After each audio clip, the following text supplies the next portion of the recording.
Welcome back to another drawing with Trowbro, and today we're going to be looking at how to make some more origami. So I should call this Folding with Trowbro because we're going back to the country of Japan and learning more about the art of folding paper into little sculptures, little 3D artworks. So today we're going to be learning how to make an origami whale. Now, origami is something that you can't just make once and then you're done. It actually takes a few tries in order to make it just right. It takes a couple tries.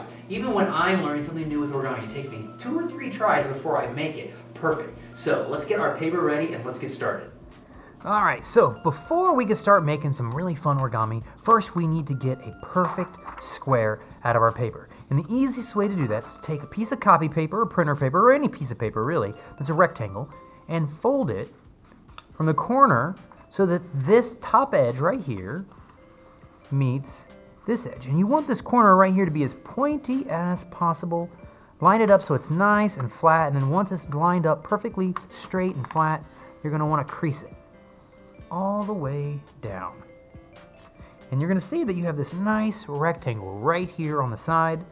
You're going to want to get a pair of scissors, and you can either cut it or you can have your mom cut it to make sure it's nice and straight. But you make sure you cut it straight down that line, and that is going to give you a perfect square right there. So now I open this up and I have a perfect square. Folds. Woohoo! Alright, let's get started making origami. Alright, in this video we are going to learn how to make an origami whale with a single piece of paper. Ooh la la. Now, in order to do this, we are going to first take our paper and turn it into a triangle. I'm just going to turn it, and then I'm going to fold it in half. And you can fold left to right, you can fold right to left, whatever your preference is, but I'm going to match this corner. And once it is lined up, I'm going to give it a nice crease, top to bottom. Ooh, I love that sound. Then I'm going to open it up. It's going to be kind of like a paper airplane. I'm going to grab this side, and what I'm going to do is I'm going to fold this edge right here to the middle where that crease is, that fold line right down the middle.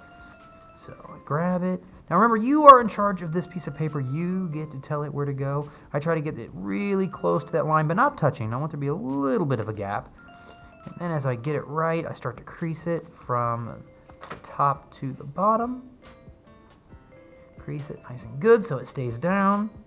And you're going to do the same thing on the other side. There's a lot of symmetry in origami. Whatever you do to the one side, you usually do to the left. Now, once it's lined up, remember I said close but not touching. It's starting to look like a kite right now. So let's kind of hold it down. Give it a good crease. Ooh, there we go.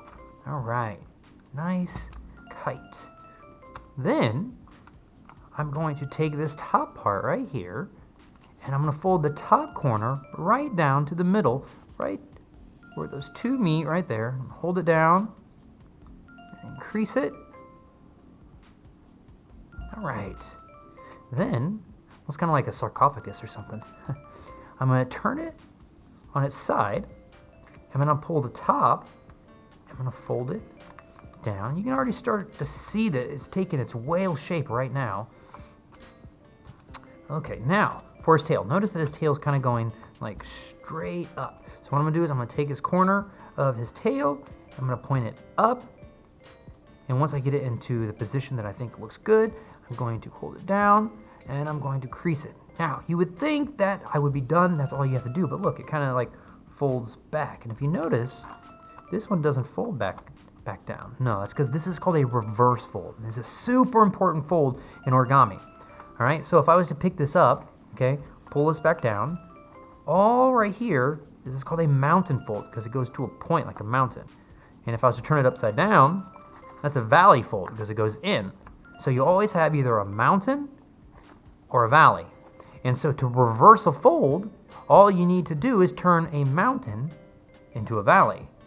Now sometimes that would be as easy as just taking this, folding it up, and then right where those lines are, where we creased it, okay, I kind of push this back down. Now some of the paper doesn't want to fold this way. So you gotta kind of guide it. Be like, yes, yes, fold just how I told you to. And then look, this mountain all the way down suddenly turns into a valley.